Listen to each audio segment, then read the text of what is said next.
أعوذ بالله من الشيطان الرجيم. بسم الله الرحمن الرحيم. ياسين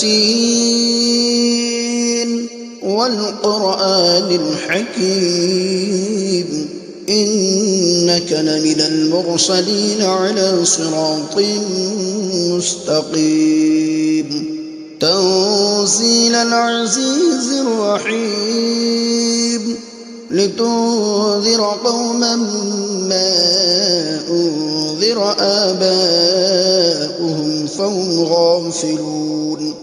لقد حق القول على أكثرهم فهم لا يؤمنون. إنا جعلنا في أعناقهم أغلالا فهي إلى الأذقان فهم مقمحون. وجعلنا من بين أيديهم سدا ومن خلفهم سدا فأغشيناهم